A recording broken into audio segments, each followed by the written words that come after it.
मुख्यमंत्री नायब सिंह सैनी की अध्यक्षता में हरियाणा मंत्रिमंडल की बैठक चंडीगढ़ स्थित सिविल सचिवालय में आयोजित हुई। नायब सिंह सैनी ने इस कैबिनेट बैठक में कई फैसले लिए। मसलन ई भूमि पॉलिसी 2025 को मंजूरी मिली है, एंटी करप्शन ब्यूरो का नाम बदला गया है और शहीद के परिवारों को बता दें कि नौकरी दी जाएगी। यही नहीं, 8 शहीद के परिवारों को ग्रुप बी, सी, डी और पदों पर नौकरी देने का फैसला लिया गया है। इसी के साथ ही सीएम सैनी ने कहा है कि जल्द ही हरियाणा सरकार 7500 पदों पर नौकरी का परिणाम घोषित करेगी। एकीकृत पेंशन योजना को 1 अगस्त से लागू करने का ऐलान किया गया है। मुख्यमंत्री नायब सिंह सैनी ने नशा मुक्ति दिवस के मौके पर हरियाणा की जनता से एक अपील की। उन्होंने एक्स पर पोस्ट करते हुए कहा कि नशा केवल एक व्यक्ति की जिंदगी नहीं बिगाड़ता, बल्कि पूरे परिवार की खुशियों और समाज की शांति को भी छीन लेता है। ऐसे में अंतर्राष्ट्रीय नशा और मादक पदार्थ निषेध दिवस के मौके पर हम सबको ये ऋण संकल्प लें कि हम स्वस्थ, जागरूक और नशा मुक्त समाज के निर्माण की दिशा में मजबूती से आगे बढ़े, यानी नशे को ना कहें और स्वस्थ जीवन को हाँ कहें। अंतर्राष्ट्रीय नशा मुक्ति दिवस के मौके पर नालौन महिला पुलिस ने विभिन्न जगहों पर नुक्कड़ नाटक के माध्यम से नशे के खिलाफ लोगों को जागरूक किया। महिला कॉलेज की छात्राओं ने नाटक के माध्यम से नशे के दुष्परिणामों के बारे में आम लोगों को बताया। इस दौरान सामान्य अस्पताल के डॉक्टर अनिल यादव ने कहा कि सामान्य अस्पताल में नशा छोड़ने वाले लोगों के लिए उच्च व्यवस्थाएं हैं। उनके पास बता दें कि मनोचिकित्सक सहित अन्य डॉक्टर भी उपलब्ध हैं। हमारे एसपी महोदय जो पूजा वशिष्ठ जी हैं, उनके दिशा निर्देश अनुसार हम ये कार्रवाई कर रहे हैं और जगह जगह ये नुक्कड़ नाटक और स्किट के माध्यम से लोगों को अवेयर कर रहे हैं कि वो नशा ना करें और जो नशे की जो सामाजिक बुराई है उससे दूर रहें। हम उसी के बारे में लोगों को अवेयर कर रहे हैं ताकि उससे लोगों को एक संदेश जाए और वो नशा छोड़े। और यहाँ पे भी हमारा हॉस्पिटल में भी आज अवेयरनेस का प्रोग्राम था, जो हमारा यही था कि लोग यहाँ पे एडमिट हो, काउंसलिंग की सुविधा जो जैसे डॉक्टर साहब ने बताई है वो काउंसलिंग सुविधाएं हैं यहाँ पे, उनको ग्रहण करें और ताकि लोगों को ज्यादा से ज्यादा फायदा हो। हरियाणा के स्कूलों में अब आप स्टूडेंट्स को अखबार पढ़ते देख ले तो हैरान मत होइएगा, क्योंकि अब स्कूलों में छात्रों को अखबार पढ़ाए जाएंगे।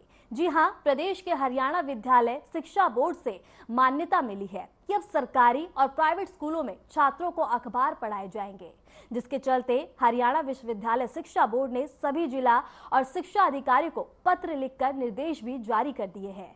शिक्षा बोर्ड ने शिक्षकों को जिम्मेदारी भी तय की है और शिक्षकों को विभिन्न समाचार पत्रों से विद्यार्थियों को ऐसी खबरें बतानी होगी जो विद्यार्थियों की बौद्धिक क्षमता और सामान्य ज्ञान को बढ़ाए। उसी आधार पर विद्यार्थी निर्धारित समयावधि में अखबार पढ़ें। बात हरियाणा की आधी आबादी की, जो सिर्फ एक महिला नहीं, वो एक माँ है, एक बेटी है, एक सपना है और अब उसे मिल रही वो पहचान जो वो सालों से बता दे कि डिजर्व करती थी। लाडो लक्ष्मी योजना लागू और हरियाणा सरकार ने लाडो लक्ष्मी योजना को हरी झंडी दे दी है। इसी को लेकर देखिए ये रिपोर्ट। बेटियों के सम्मान में हरियाणा सरकार का बड़ा कदम, लाडो लक्ष्मी योजना हो रही लागू। जी हां, हरियाणा में बेटियों के भविष्य को संवारने के लिए सरकार ने एक अहम फैसला लिया है। हरियाणा सरकार ने लाडो लक्ष्मी योजना को लागू करने की तैयारी पूरी कर ली है। इस योजना के तहत राज्य की आर्थिक रूप से कमजोर महिलाओं के बैंक खातों में हर महीने 2100 रुपए सीधे जमा किए जाएंगे। इस योजना का मकसद साफ है, बेटियों की शिक्षा, उनके पोषण और स्वास्थ्य में सुधार लाना। योजना की खास बातें आपको बता दें। लाभार्थी वो होंगे जो गरीब होंगे और जरूरतमंद महिलाएं होंगी। सहायता राशि इसके अंतर्गत 2100 रुपए प्रति माह है।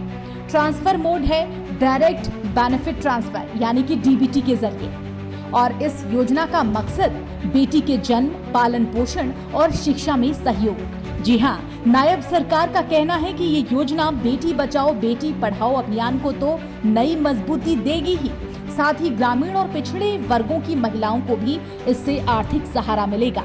हरियाणा सूचना जनसंपर्क भाषा और संस्कृति विभाग DIPR के एक पोस्ट की माने तो राज्य सरकार ने लाडो लक्ष्मी योजना को लागू करने की पूरी तैयारी कर ली है। इस योजना के तहत इसी साल महिलाओं के खातों में 2100 रुपए की राशि जमा की जाएगी और इस योजना के लिए बजट में 5000 करोड़ रुपए का प्रावधान भी किया गया है। खास बात यह है कि 217 प्रस्तावों में से सरकार ने पिछले 5 महीनों में 28 प्रस्तावों को पूरा कर लिया है और 90 प्रस्तावों पर काम चल रहा है। राज्य के मुख्यमंत्री नायब सिंह सैनी की सोच है कि हर बेटी एक वरदान बने, न कि बोझ। लाडो लक्ष्मी योजना उसी दिशा में एक मजबूत कदम माना जा रहा है। आने वाले दिनों में इस योजना के तहत लाखों महिलाओं को फायदा मिलने की उम्मीद है। सरकार की ये पहल महिला सशक्तिकरण की दिशा में एक सकारात्मक संदेश तो दे ही रही है, बेटियों के भविष्य को सुरक्षित और उज्जवल बनाने की दिशा में ये शुरुआत काफी उम्मीदों से भरी है। Bureau report, RNTV।